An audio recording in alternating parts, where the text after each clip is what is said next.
Ibu sebelumnya izin untuk melepaskan masker saat pembelajaran kita hari ini. Alhamdulillah pada kesempatan kali ini kita diberikan kesempatan oleh Allah untuk bisa belajar secara tatap muka meskipun dalam keadaan pandemi saat ini. Semoga kita semua tetap diberikan kesehatan oleh Allah, tetap diberikan kekuatan untuk belajar dalam keadaan pandemi saat ini. Nah, selama pembelajaran tatap muka ini, meskipun kita dibolehkan untuk belajar saat ini, kita tetap harus menjaga 3M. Apa sih 3M itu? Yang pertama, kita memakai masker, seperti kalian saat ini memakai masker. Lalu yang kedua, apa itu yang M yang kedua?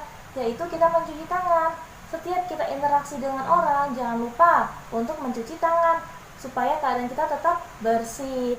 Nah, M yang selanjutnya yang ketiga yaitu adalah menjaga jarak. Seperti kalian saat ini, antara satu dengan yang lainnya duduknya ada jaraknya minimal 1 meter. Begitupun dengan ibu dengan kalian, kita memiliki jarak. Ibu tidak boleh terlalu dekat dengan kalian saat kita belajar secara offline ataupun tatap muka saat ini. Alhamdulillahirobbilalamin. Untuk itu selanjutnya ibu akan memeriksa absensi. Ibu sudah dapatkan absensi untuk kelas ini ya. Yang pertama, kita lihat siapa yang mendapatkan absensi pertama di kelas ini saat ini. Azra Pamungkas. Azra Pamungkas, oh kamu yang ternyata pindahan semester lalu ya. Lalu ada Ahmad Zain. Zain, apa kabar? Alhamdulillah. Lalu ada yang ketiga, Aisyah Humairah. Lalu, oh ini Aisyah Humairah. Oh sampingnya Khadijah Az-Zahra. Oh benar, absennya juga barengan. Khadijah Az-Zahra, alhamdulillah. Selanjutnya ada Maulana Arkan. Oh ini, pinter-pinter Masya Allah. Lalu ada Muhammad Rafid. Masya Allah. Lalu selanjutnya ada Sakwina Arsila. Oh iya itu. Dan yang terakhir ada Zulfa Putri Kosama. Kamu ternyata Masya Allah. Nah, karena anak-anak ibu ini semua hadir di tatap muka ini, di pembelajaran tatap muka, kalau begitu kita akan lanjut ke apa? Atau dan tahu nggak kemana kita akan berlanjut belajarnya? Ke bab pertama, apa yang akan kira-kira kita pelajari pada awal semester kelas 9 ini? Ada yang tahu nggak? Ada? Nah, benar sekali. Kita akan belajar mengenai Islam di Nusantara. Nah, pasti tahu kan Islam itu di Nusantara itu tidak langsung ada di Indonesia. Yang kita sebut Nusantara itu sekarang Indonesia ya, tidak langsung kan.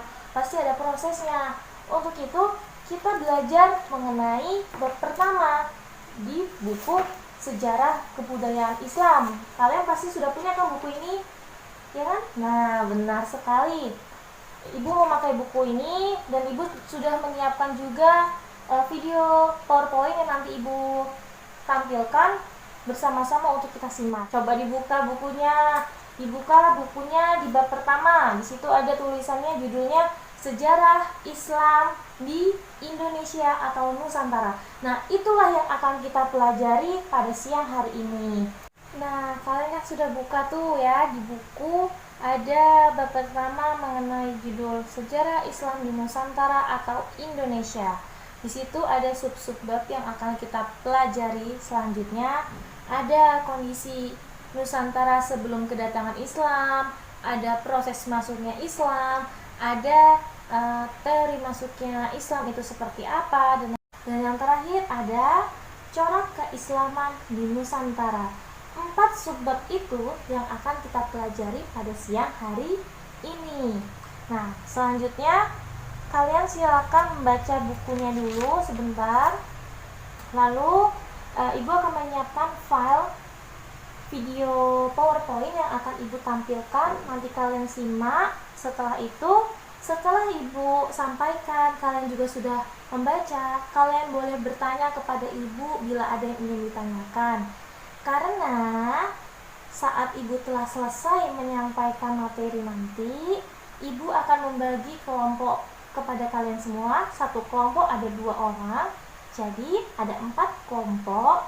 Di situ ada tugas proyek, tiap kelompok ada 4 judul yang perlu kalian diskusikan. Dan ada juga nanti tugas individu. Oke? Baik. Nanti ibu hanya akan melihat atau menyaksikan kalian menyelesaikan semuanya. Semangat, kalian udah kelas 9, sebentar lagi akan SMA, sudah pada dewasa, harus bisa semangat untuk belajar. Terlebih dalam kondisi pandemi saat ini ya. Oke, semangat, bismillah. Silakan dibaca dulu, ibu akan menyiapkan beberapa dokumennya yang akan ibu tampilkan ya. Silakan. Sudah ya. Nah, selanjutnya giliran ibu yang akan menjelaskan apa yang akan kita pelajari pada siang hari ini. Nah, ini ibu sudah tampilkan, yaitu mengenai kita pelajaran sejarah kebudayaan Islam, materinya sejarah Islam di Nusantara, kelas 9 semester ganjil, semester awal nih. Oke, masih semangat ya. Nah, kompetensi inti dari ini ada 4 yang bisa kalian lihat. Di situ ada menghayati kewajiban berdakwah dengan cara yang santun untuk setiap muslim. Karena berdakwah itu merupakan kewajiban bagi setiap muslimnya. Kita harus saling mengingatkan, saling berbagi, terlebih bagi ilmu gitu. Semoga yang ibu sampaikan juga ini bermanfaat ya untuk kalian dan bermanfaat juga untuk ibu. Lalu ada yang kedua, yaitu mengenai menunjukkan sikap moderat dalam meneladani penyebaran Islam. Jadi cara-cara penyebaran Islam itu kita sikapi dengan baik supaya Islam itu dapat diterima oleh semua kalangan, baik kalangan atas ataupun kalangan bawah. Oke? Nah, lalu selanjutnya yaitu mengenai menganalisa atau menganalisis sejarah penyebaran Islam di Indonesia. Nah, ini nanti kita pelajari juga bagaimana sejarah penyebaran Islam di Indonesia ya. Lalu ada yang keempat yaitu mengolah informasi tentang penyebaran Islam di Indonesia.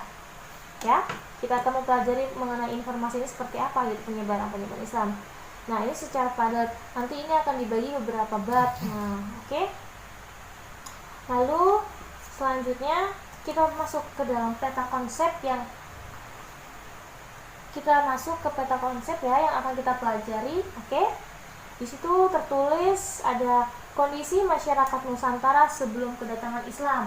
Lalu juga ada proses masuknya Islam ke Indonesia, ke Nusantara, dan teori masuknya Islam ke Nusantara, dan terakhir corak keislaman di Indonesia itu atau di Nusantara itu seperti apa. Lalu selanjutnya ada kondisi masyarakat Nusantara sebelum Islam. Ini yang kita pelajari pertama. Nah, pertama aspek ekonomi. Ekonomi Indonesia itu dari dulu, dari tradisional hingga modern saat ini itu sangat beragam. Ada yang berlayar ya sebagai nelayan, dulu juga seperti itu. Makanya Indonesia terkenal dengan negara maritim. Lalu ada juga bercocok tanam atau bertani. Itulah kenapa Indonesia juga dikenal sebagai negara agraris. Nah, ini salah satu kondisi ekonomi masyarakat sebelum kedatangan Islam, dan sampai saat ini pun masih kan. Lalu ada juga berdagang nih. Berdagang ini banyak banget kita temuin dan sampai sekarang masih terjadi, ya kan? Benar sekali. Berternak, jelas. Kita kalau tidak ada yang berternak, kita dapat dari mana lagi? Kita yang impor terus semua, tidak mungkin kan? Pasti ada namanya beternak, ayam, lalu ada kerbau, sapi, kambing, dan sebagainya. Lalu ada juga aspek sosial budaya. Nah, aspek sosial budaya ini tuh mencerminkan dari adat-adat ataupun budaya-budaya setempat tiap daerahnya. Nah, otomatis setiap daerah itu menginginkan untuk mempertahankan ataupun melestarikan budaya-budayanya agar tetap terjaga sampai akhir gitu ya. Nah, kondisi masyarakat sebelum Islam berikutnya itu mengenai kepercayaan atau agama. Sebelum Islam pasti ada agama-agama sebelumnya. Kalian pasti tahu kan? Benar. Agama apa? Ya, ada Hindu, ada Buddha. Sebelumnya ada animisme, dinamisme. Benar sekali. Lalu selanjutnya ada aspek sosial politik, yaitu mengenai perluasan wilayah oleh kerajaan yang kuat atau mampu bertahan yang mengekspansi atau menaklukkan kerajaan kecil lainnya, yang ataupun melemahkan kerajaan lainnya yang tidak mampu bertahan. Nah, ini salah satu kondisi masyarakat sebelum Islam itu ya sering mungkin bisa dikatakan seperti perang, ya seperti perang gitu, saling menaklukkan gitu ya. Lalu ada juga aspek yang suku-suku bangsa. Nah, masyarakat Indonesia ini kan suku, banyak-banyak pulau. Dari sini semua itu banyak, ratusan, apa mungkin jutaan ya. Nah, itu dari Sabang sampai Merauke. Nah, kondisi masyarakat Nusantara sebelum Islam mengenai suku-suku bangsa ini pun membawa pengaruh kepada penyebaran Islam di Indonesia atau Nusantara. Lalu selanjutnya kita bahas ke tunggu, sampai sini ada yang ingin bertanya nggak? Alhamdulillah, berarti sampai sini harusnya sudah mengerti ya. Apabila nanti ada pertanyaan mengenai ini, iya, alhamdulillah, insya Allah ya. Nah, ini yang berikutnya ada proses masuknya Islam ke Nusantara. Islam masuk ke Indonesia atau Nusantara itu sejak abad ke-7 hingga 16 ya, 16 ini ya? Iya, 16 Masehi. Nah, proses masuknya Islam ke Indonesia itu umumnya berlangsung melalui beberapa jalur utama. Yang pertama tadi tuh di situ ada tulisan perdagangan. Benar sekali. Bangsa Arab khususnya atau bangsa-bangsa dari luar itu melakukan Islamisasi di Indonesia itu lebih kepada perdagangan karena saling interaksi. Ada Indonesia kan terkenal dengan rempah-rempahnya, dengan tanaman ya. Nah, itulah salah satu interaksi penyebaran Islamnya. Berlayar, berdagang, terus interaksi, dan ada pribumi yang masuk Islam, seperti itu. Nah, lalu ada perkawinan. Lalu para pedagang muslim itu seperti yang kalian bisa lihat, kalian baca, itu memiliki status sosial yang begitu tinggi dan unggul dibandingkan masyarakat pribumi. Dan ini membuat para putri bangsawan itu ingin menikah dengan mereka. Nah, sebelum menikah, otomatis mereka harus masuk ke dalam Islam, harus bersyahadat dulu. Nah, ketika mereka sudah masuk Islam, inilah menjadi alasan mengapa Islam bisa sampai ke kita, bisa menyebar ke seluruh Indonesia atau Nusantara dengan cara, salah satu alasannya dengan perkawinan, mempunyai dengan keturunan-keturunan mereka. Sampai sini paham? Alhamdulillahirrahmanirrahim. Lalu yang ketiga ada pendidikan. Di pendidikan ini para muslim dulu itu, para bangsa luar itu sangat menyukai namanya hal belajar. Dan ini kita harus contoh. Mereka saat berlabuh, saat berinteraksi, menyempatkan untuk berhalakoh, duduk bersama gitu ya, untuk belajar, untuk saling memberikan ilmu, pengetahuan, segala macamnya. Dan ini salah satu menjadi cikal bakal terbentuknya pesantren ataupun pondok pesantren yang kita kenal saat ini ya. Lalu juga ada dari jalur tasawuf ya. Tasawuf ini benar sekali salah satu cara agar Islam itu dapat diterima dengan mudah ataupun tersebar dengan menyeluruh di masyarakat Indonesia, di Nusantara ini. Jadi salah satu alasannya karena melalui jalur tasawuf. Lalu selanjutnya yaitu yang terakhir ya, itu mengenai jalur politik ya. Jadi kebanyakan rakyat itu bisa masuk Islam karena penguasanya ataupun raja kerajaannya itu telah memeluk agama Islam terlebih dahulu. Dan karena dulu kondisi masyarakat Indonesia itu memang sejak dulu itu suka menaklukkan, suka perang, jadi kerajaan ini suka menaklukkan kerajaan kecil ataupun yang non muslim itu untuk dijadikan wilayahnya kerajaan Islam ini. Jadi inilah mengapa alasan secara tidak langsung ataupun langsung rakyat-rakyat kerajaan tersebut ikut memeluk agama Islam. Kita masuk ke selanjutnya. Ini ada gambar ya mengenai kedatangan saudagar Arab sekaligus menjadi mubalik yang disambut masyarakat setempat dengan ramah di Indonesia. Selanjutnya yaitu mengenai teori masuknya Islam ke Nusantara. Seperti yang ada tadi kita lihat peta konsepnya atau di buku yang ada, teori masuknya Islam itu ada 4. Teori Arab, teori Gujarat, Persia, dan teori Cina. Benar sekali. Nah, yang pertama kita bahas tentang teori Arab atau Mekah. Teori Arab ini mengemukakan Islam itu masuk ke Indonesia pada abad pertama Hijriah atau abad ke-7 Masehi. Nah, Islam itu dibawa oleh orang bangsa Arab, khususnya Mesir, itu sekitar pada abad 7 Masehi itu abad ke-7 itu. Dan ini sebenarnya didasarkan beberapa hal. Kalian bisa disimak juga di buku kalian ataupun bisa dilihat ya. Itu yang pertama ada pada abad ke-7 atau 674 Masehi itu di pantai barat Sumatera sudah ada perkampungan Arab atau Islam. Nah, ini sebagai pertimbangan bahwa pedagang Arab lah yang telah mendirikan perkampungan di Kanton sejak abad ke-4 ini.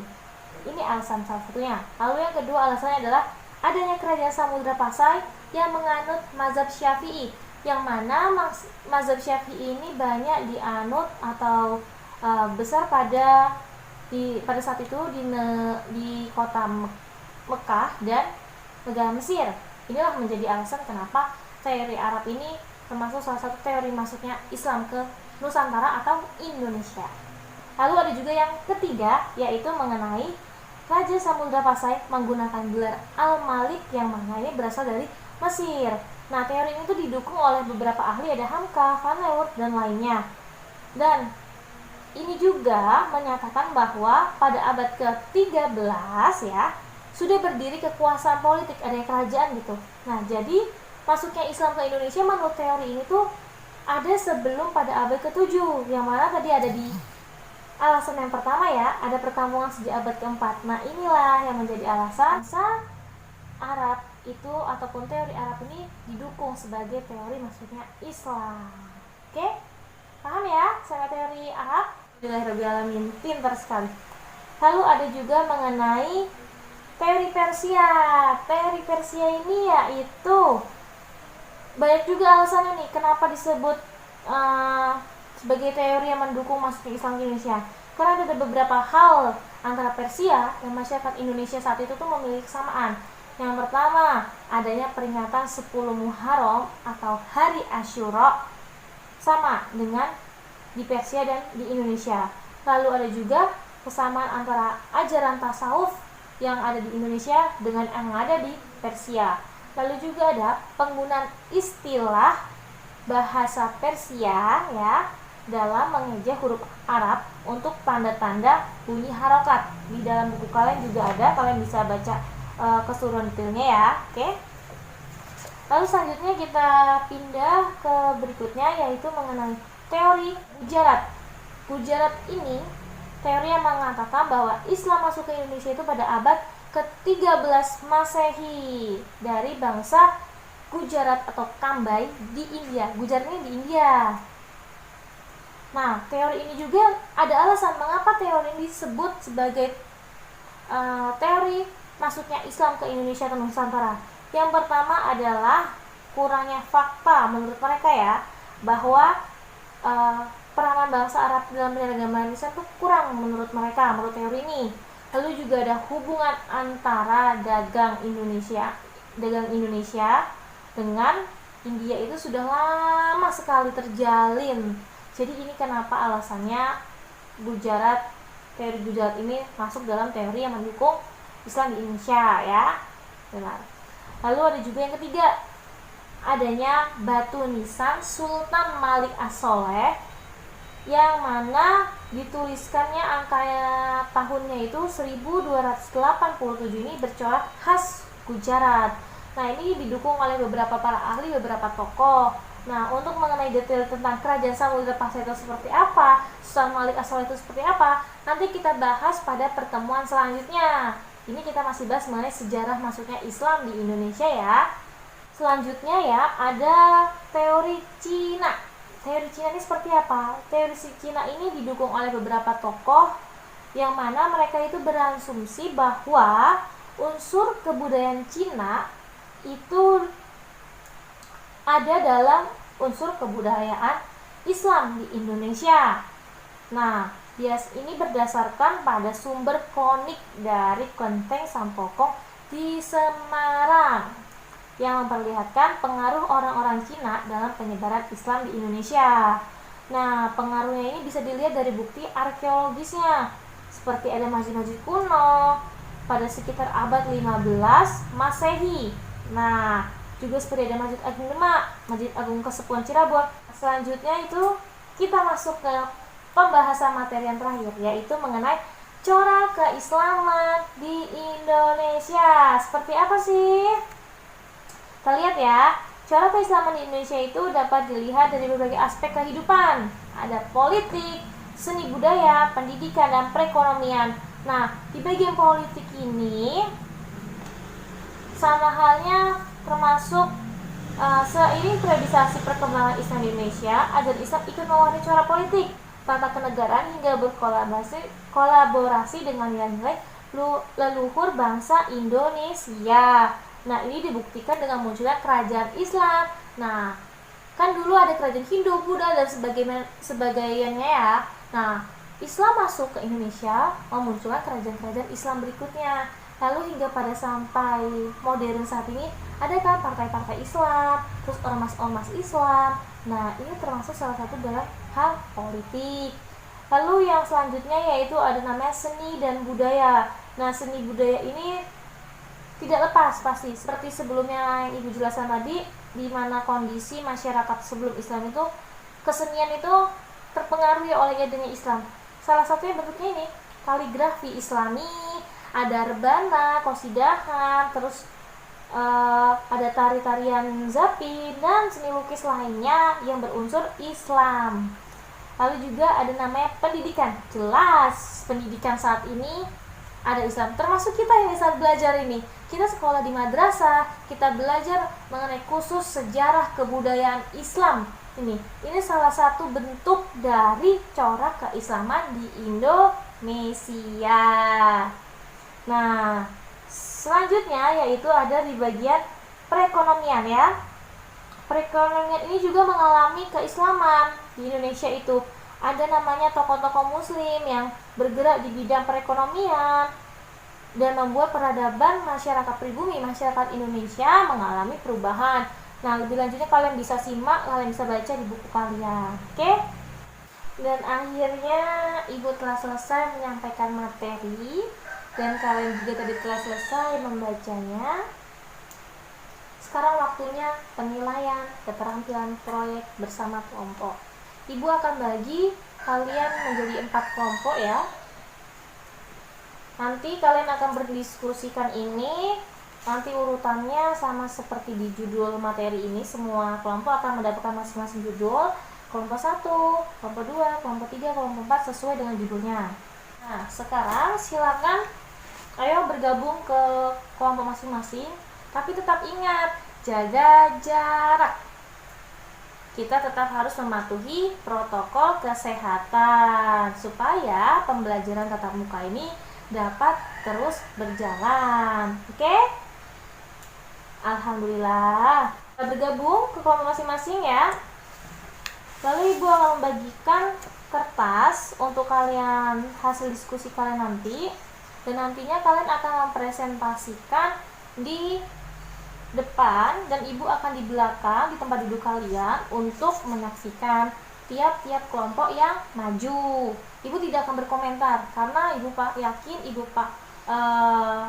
percaya diri kalian pasti paham dengan apa yang telah kita pelajari pada siang hari ini. Untuk itu, mari kita belajar bersama-sama. Bismillah ya. Ibu telah bagian kertasnya, silakan dimulai diskusinya. Waktunya 10 menit dari sekarang. Kalian sudah dewasa, sudah kelas 9, harus belajar namanya memanage waktu. Oke? Pinter lah anak Ibu ya. Semangat! Nah, karena kalian sudah selesai presentasi dan hasilnya sudah Ibu dapatkan, udah Ibu simpan di dalam mata Ibu ini hasil kalian. Nanti Ibu akan nilai. Lalu selanjutnya kalian sudah paham kan pasti setelah presentasi, setelah tadi kita menyimak bersama materi, pasti sudah mengerti kan ya materi pada siang hari ini. Oke? Paham ya? Insya Allah ya, Ibu yakin kalian pasti bisa. Karena sudah, aku ingin memberikan tes untuk per individunya seperti biasanya ibu pada semester lalu, pada tahun lalu. Jangan takut untuk mengerjakan soal. Kita coba dulu, kita bersama-sama. Ibu sangat menghargai usaha kalian, jadi ayo kita kerjakan bersama-sama, kita usaha sama-sama. Ini tugas tetap individu tapi ya. Nah, ibu akan membagikan kertas juga. Kalian tidak perlu mengeluarkan kertas, cukup biarkan ibu aja. Ini ibu telah menyiapkan beberapa kertasnya. Nanti ibu akan mendiktekan soal ya. Kalian langsung bisa ditulis soalnya, tapi kalian jawabannya secara singkat aja, tidak apa yang kalian ketahui saja. Ibu tidak akan memaksakan kalian. Kita sama-sama belajar, ini sebagai evaluasi ketika setiap pembelajaran itu, apakah kalian menyimak, apakah kalian mendengarkan yang kita pelajari bersama-sama pada siang hari ini. Ini ibu bagikan. Nah, karena ibu sudah bagikan, berikutnya ibu akan mendiktekan soal-soalnya. Tolong disimak baik-baik ya.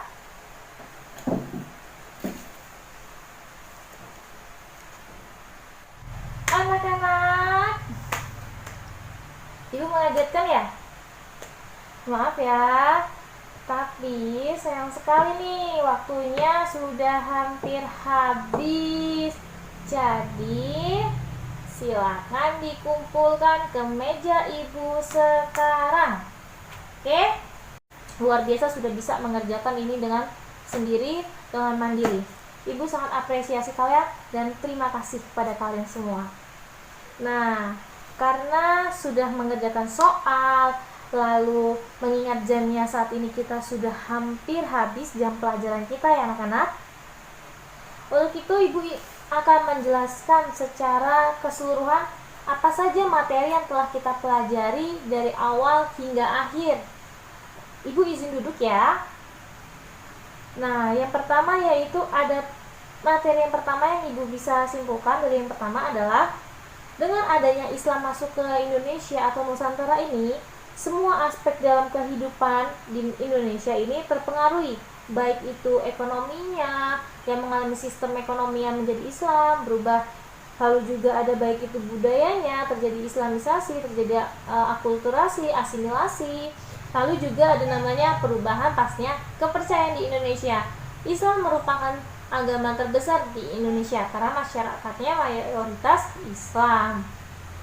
Lalu yang kedua yang bisa ibu sampaikan kepada kalian, kesimpulannya itu adalah Islam masuk ke Indonesia itu melalui beberapa jalur utama. Bukan langsung ada Islam di Indonesia ya kan? Nah, ada melalui jalur perdagangan, perkawinan, pendidikan, kesenian, dan lainnya. Nah, yang ketiga itu ada 4 teori di sini. 4 teori yang menerangkan dan diakui oleh para ahli mengenai Islam masuk ke Indonesia. Ada apa saja 4 ini? Ayo, ada yang tahu? Benar, teori Arab. Lalu ada selanjutnya teori Gujarat. Lalu ada selanjutnya teori Persia. Lalu selanjutnya ada teori Cina. Pintar sekali. Nanti kalian bisa pelajari lebih lanjut di rumah. Jangan sampai selesai di sini saja belajarnya ya, harus diulang lagi di rumah. Oke? Oke. Lalu selanjutnya kesimpulan yang terakhir adalah kesimpulan yang keempat, yaitu mengenai aspek-aspek kehidupan yang terpengaruh sebelumnya tadi itu telah terpengaruh oleh agama Islam dan berkembang hingga Islam menyebar sampai saat ini dan kita bisa merasakannya dengan memiliki kepercayaan Islam. Contohnya ini corak-corak Islam itu ada pada bangunan, kerajaan, ataupun masjid. Lalu juga ada karya sastra, lalu juga ada seperti kaligrafi, rebana, kesenian, dan pondok pesantren, bahkan sampai sistem pendidikan saat ini seperti pendidikan madrasah ini merupakan salah satu bentuk dari pengaruh Islam saat datang hingga ke zaman modern saat ini salah satu bentuk dari corak Islam dalam pendidikan di Indonesia. Bagus sekali, pintar. Jadi berhubung karena materi hari ini sudah selesai dan jam pelajaran kita sudah hampir habis ya. Kalau misalkan ada yang ditanyakan, kalian simpan dulu, kalian tanyakan minggu pertemuan selanjutnya, lalu kalian juga bisa pelajari lagi di rumah. Ibu ingin memberitahukan bahwasanya minggu depan kita masih belajar mengenai Islam di Nusantara, yaitu bab 2. Silakan dipelajari lebih lanjut supaya kejadian seperti siang hari ini dalam tes kalian bisa siap dalam mengerjakannya. Ibu tetap akan melakukan evaluasi setiap selesai pembelajaran. Oke? Ngerti ya?